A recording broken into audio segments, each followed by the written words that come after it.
Hi friend, welcome to our group. We from group 3 want to present inequalities. Firstly, we're going to tell the number line. The set of number that correspond to all point on number line is called the set of real number. The real number on the line are ordered in increasing magnitude from the left to right.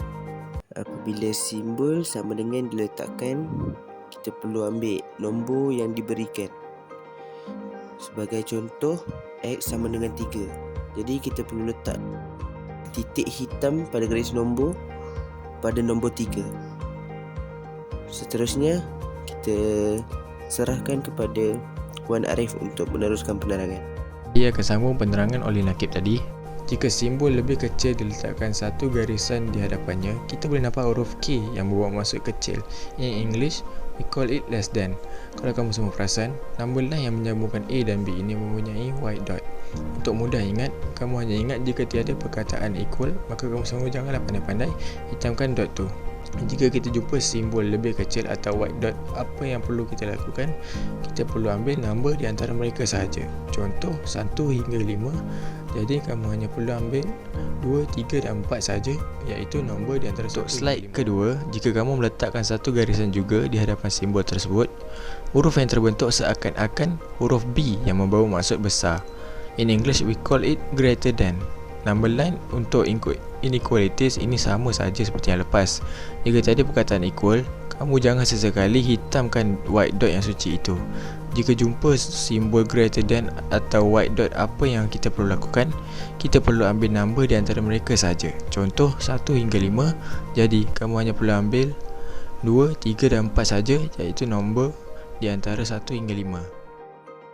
Next, sama saja seperti sebelum ini. Untuk menentukan ianya greater than ataupun less than, kamu letakkan satu garisan sebelum simbol dan kamu boleh lihat huruf K yang bawa maksud kecil.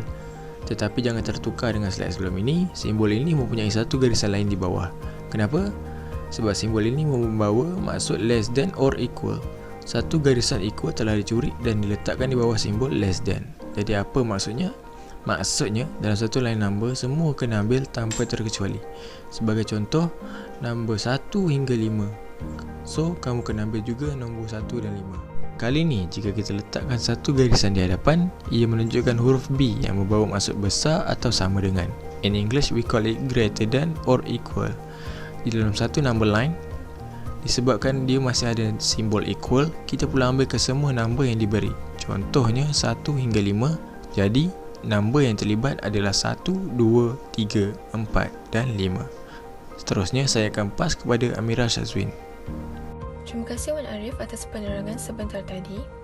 Seterusnya kita akan lihat berkaitan dengan interval notation, di mana secara umumnya type of intervals dapat dibahagikan kepada 3, iaitu closed intervals, open intervals dan half open intervals. Untuk bahagian ini, kita akan menggunakan teknik lihat huruf hadapan. Sebagai contoh, closed intervals bermula dengan huruf C. Kita dapat lihat di mana huruf C sedikit terbuka. Jadi bracket yang kita akan gunakan adalah seperti ini, atau dinamakan square brackets. Closed intervals ini hanya digunakan untuk less than or equal to dan juga greater than or equal to. Untuk open intervals pula, kita akan menggunakan teknik lihat huruf hadapan juga sama seperti closed intervals.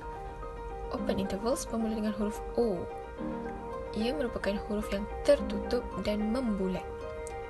Jadi, kita akan gunakan bracket yang membulat juga seperti ini, ataupun dipanggil sebagai round brackets. Dalam bentuk inequalities, hanya simbol less than dan greater than sahaja yang menggunakan open intervals. Half open intervals merupakan gabungan closed intervals dan open intervals. Dalam bentuk inequalities, bagi half open intervals, kita boleh menggunakan different types of brackets dalam satu interval yang sama. Jika dalam satu interval itu tiada lower bound atau upper bound, kita akan gunakan simbol negative infinity atau infinity. Intervals ini akan dipanggil sebagai unbounded interval. Manakala intervals yang tiada simbol infinity dipanggil sebagai bounded interval. Selanjutnya, rakan saya Nur Atika Alia akan mengambil alih pembentangan. Thank you, Amira. Now I would like to talk about intersection and union. Intersection. Intersection of two sets A and B is the set that contains all elements that are element of both A and B. Sekarang kita sudah tahu maksud intersection.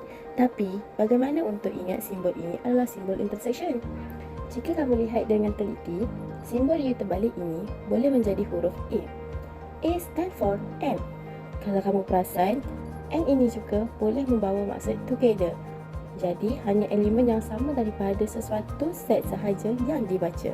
For example, set A which containing element 1, 2, 3 and set B which containing element 2, 3, 4, 5.